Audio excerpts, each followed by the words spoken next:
welcome, or welcome back to Sound Sleep. My name is Adam. Thanks so much for listening. I'd love to tell you about Sound Sleep, the premium feed.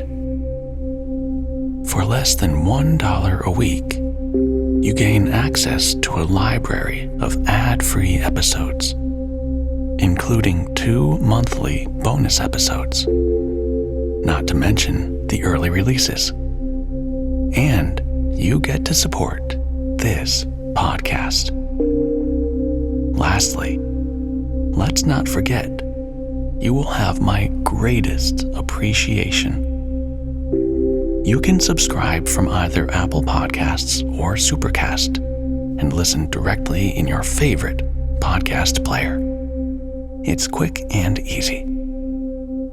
Go to soundsleeppodcast.com or look in the show notes for more information.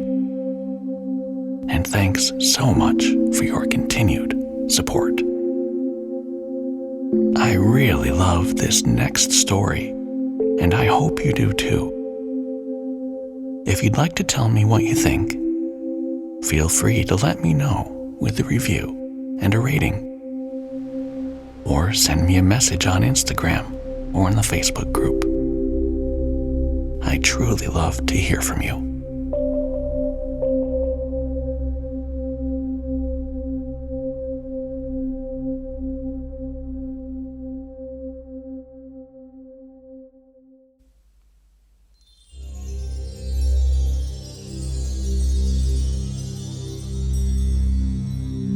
Close your eyes and take a deep breath. Then exhale all of the tension and stress in your body away. Now, visualize a pendulum in front of you. It could be any size or shape that you find soothing. As you watch the pendulum, allow yourself to get lost in its gentle, swinging motion. Notice how it moves back and forth in a steady, rhythmic way. You may notice that the pendulum's arc becomes wider as it gains momentum, and then narrower as it slows down.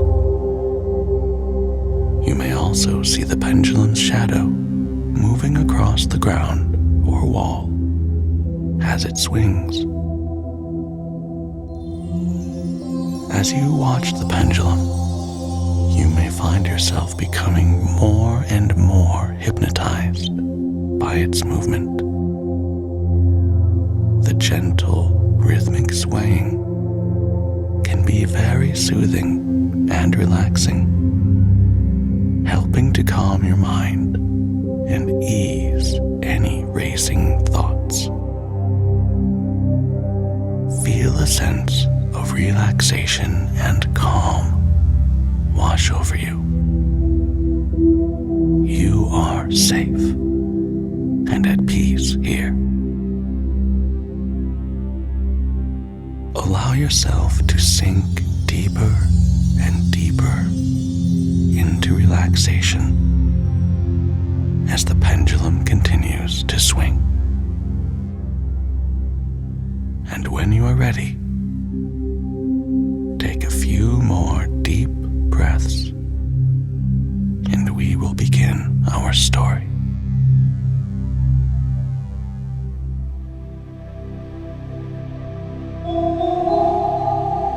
Beyond the Wall of Sleep, Part 1. I have frequently wondered if the majority of mankind ever pauses to reflect upon the occasionally titanic significance of dreams and of the obscure world to which they belong. Whilst the greater number of our nocturnal visions are perhaps no more than faint and fantastic reflections of our waking experiences. Freud, to the contrary, with his puerile symbolism, there are still a certain remainder whose mundane and ethereal character permits of no ordinary interpretation, and whose vaguely exciting and disquieting effect suggests possible minute glimpses into a sphere of mental existence no less important than physical life, yet separated from that life by an all but impassable barrier. From my experience, I cannot doubt but that man, when lost to terrestrial consciousness, is indeed sojourning in another and incorporeal life of far different nature from the life we know, and of which only the slightest and most indistinct memories linger after waking. From those blurred and fragmentary memories, we may infer much, yet prove little. We may guess that in dreams, life, matter, and vitality, as the earth knows such things are not necessarily constant, and that time and space do not exist as our waking selves comprehend them. Sometimes, I believe that this less material life is our truer life, and that our vain presence on the globe is itself the secondary or merely virtual phenomenon. It was from a youthful reverie filled with speculations of this sort that I arose one afternoon in the winter of 1900 to 1901, when to the state psychopathic institution in which I served as an intern was brought the man whose case has ever since haunted me so incessantly. His name, as given on the records, was Joe Slater, or Slater, and his appearance was that of the typical denizen, Catskill Mountain region, one of those strange, repellent scions of a primitive colonial peasant stock whose isolation for nearly 3 centuries in the hilly fastnesses, one of those strange, repellent scions of a primitive colonial peasant stock whose isolation for nearly 3 centuries in the hilly vastness of a little traveled countryside has caused them to sink to a kind of barbaric degeneracy, rather than advance with their more fortunately placed brethren of the thickly settled districts. Among these odd folk, who correspond exactly to the decadent element of white trash in the South, law and morals are non-existent. Joe Slater, who came to the institution in the vigilant custody of 4 state policemen, and who was described as a highly dangerous character, certainly presented no evidence of his perilous disposition when first I beheld him. Though well above the middle stature, and of somewhat brawny frame, he was given an absurd appearance of harmless stupidity by the pale, sleepy blueness of his small, watery eyes, the scantiness of his neglected and never-shaven growth of yellow beard, and the listless drooping of his heavy nether lip. His age was unknown, since among his kind neither family records nor permanent family ties exist. But from the baldness of his head in front, and from the decayed condition of his teeth, the head surgeon wrote him down as a man of about 40. From the medical and court documents, we learned all that could be gathered of his case. This man, a vagabond, hunter, and trapper, had always been strange in the eyes of his primitive associates. He had habitually slept at night beyond the ordinary time, and upon waking would often talk of unknown things in a manner so bizarre as to inspire fear even in the hearts of an unimaginative populace. Not that his form of language was at all unusual, for he never spoke save in the debased patois of his environment. But the tone and tenor of his utterances were of such mysterious wildness that none might listen without apprehension. He himself was generally as terrified and baffled as his auditors, and within an hour after awakening would forget all that he had said, or at least all that had caused him to say what he did, relapsing into a bovine, half-amiable normality like that of the other hill-dwellers. As Slater grew older, it appeared his aberrations had gradually increased in frequency and violence, till about a month before his arrival at the institution had occurred the shocking tragedy which caused his arrest by the authorities. One day near noon, after a profound sleep begun in a whiskey debauch, at about 5 of the previous afternoon, the man had roused himself most suddenly, with a manner so horrible and unearthly that they brought several neighbors to his cabin, a filthy sty where he dwelt, with a family as indescribable as himself. Rushing out into the snow, he had flung his arms aloft and commenced a series of leaps directly upward in the air, all the while shouting his determination to reach some big cabin, brightness in the roof and walls and floor, and the loud, queer music far away.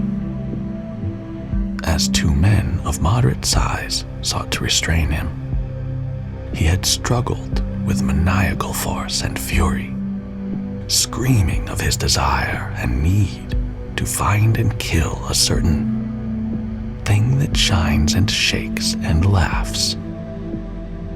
At length, after temporarily felling one of his detainers with a sudden blow, he had flung himself upon the other in a demonic ecstasy of bloodthirstiness, shrieking fiendishly that he would jump high in the air, burn his way through anything that stopped him.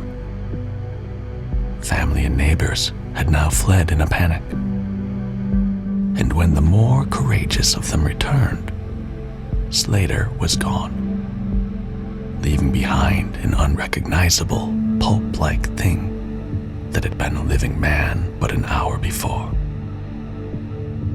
None of the mountaineers had dared to pursue him, and it is likely that they would have welcomed his death from the cold. But when several mornings later they heard his screams from a distant ravine, they realized that he had somehow managed to survive, and that his removal in one way or another would be necessary. Then had followed an armed searching party, whose purpose, whatever it may have been originally, became that of a sheriff's posse after one of the seldom popular state troopers had by accident observed, then questioned, and finally joined the seekers. On the third day, Slater was found unconscious in the hollow of a tree and taken to Albany, where he was examined as soon as his senses returned. To his examiners, he told a simple story. He had, he said, gone to sleep one afternoon about sundown after drinking much liquor. He had awaked to find himself standing bloody-handed in the snow before his cabin. The mangled corpse of his neighbor, Peter Slater, at his feet. Horrified, he had taken to the woods in a vague effort to escape from the scene of what must have been his crime. Beyond these things, he seemed to know nothing, nor could the expert questioning of his interrogators bring out a single additional fact. That night, Slater slept quietly, and the next morning he wakened with no singular feature save a certain alteration of expression. Dr. Barnard, who had been watching the patient, thought he noticed in the pale blue eyes a certain gleam of peculiar quality, and in the flaccid lips an all but imperceptible tightening, as if of intelligent determination. But when questioned, Slater relapsed into the habitual vacancy of the mountaineer and only reiterated what he had said on the preceding day. On the third morning occurred the first of the man's mental attacks. After some show of uneasiness in sleep, he burst forth into a frenzy so powerful that the combined efforts of 4 men were needed to bind him in a straitjacket. The alienists listened with keen attention to his words, since their curiosity had been aroused to a high pitch by the suggestive, yet mostly conflicting and incoherent stories of his family and neighbors. Slater raved for upward of 15 minutes, babbling in his backwoods dialect of great edifices of light, oceans of space, strange music, and shadowy mountains and valleys. But most of all did he dwell upon some mysterious blazing entity that shook and laughed and mocked at him. This vast, vague personality seemed to have done him a terrible wrong, and to kill it in triumphant revenge was his paramount desire. In order to reach it, he said, he would soar through the abysses of emptiness, burning every obstacle that stood in his way. Thus ran his discourse, until with the greatest sadness he ceased. The fire of madness died from his eyes, and in dull wonder he looked at his questioners and asked why he was bound. Dr. Barnard unbuckled the leather harness and did not restore it till night, when he succeeded in persuading Slater to don it of his own volition, for his own good. The man had now admitted that he sometimes talked queerly, though he knew not why. Within a week, 2 more attacks appeared, but from them the doctors learned little. On the source of Slater's visions, they speculated at length, for since he could neither read nor write, and had apparently never heard a legend or fairy tale, his gorgeous imagery was quite inexplicable. that it could not come from any known myth or romance was made especially clear by the fact that the unfortunate lunatic expressed himself only in his own simple manner. He raved of things he did not understand and could not interpret, things which he claimed to have experienced, but which he could not have learned through any normal or connected narration. The alienists soon agreed that abnormal dreams were the foundation of the trouble. Dreams whose vividness could, for a time, completely dominate the waking mind of this basically inferior man. With due formality, Slater was tried for murder, acquitted on the ground of insanity, and committed to the institution wherein I held so humble a post. I have said that I am a constant speculator concerning dream life, and from this you may judge of the eagerness with which I applied myself to the study of the new patient as soon as I had fully ascertained the facts of his case. He seemed to sense a certain friendliness in me, born no doubt of the interest I could not conceal, and the gentle manner in which I questioned him. Not that he ever recognized me during his attacks, when I hung breathlessly upon his chaotic but cosmic word pictures, but he knew me in his quiet hours, when he would sit by his barred window weaving baskets of straw and willow, and perhaps pining for the mountain freedom he could never enjoy again.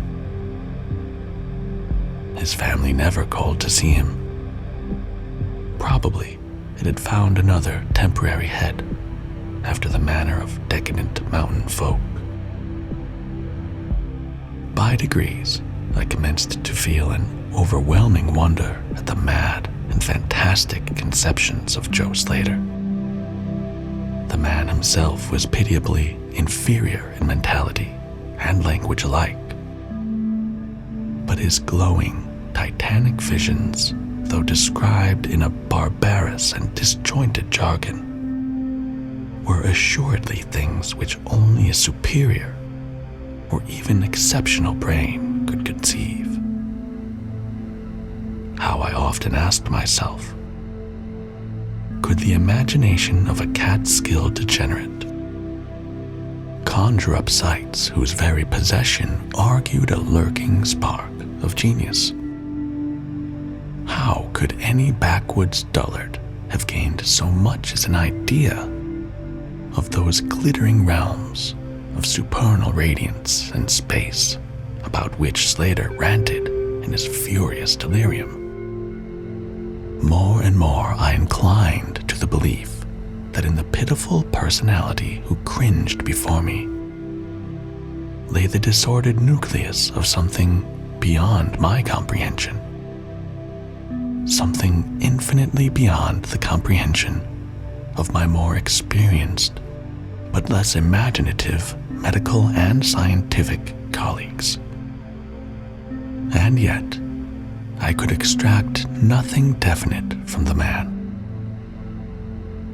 The sum of all my investigation was that in a kind of semi-lucid dream life, Slater wandered or floated through the vast and prodigious valleys, meadows, gardens, cities, and palaces of light, in a region unbounded and unknown to man.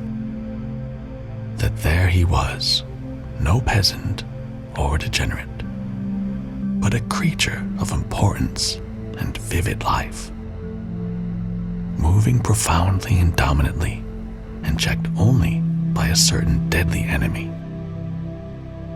who seemed to be a being of visible yet ethereal structure, and who did not appear to be of human shape, since Slater never referred to it as a man or even a thing this thing had done Slater some hideous but unnamed wrong, which the maniac, if maniac he were, yearned to avenge.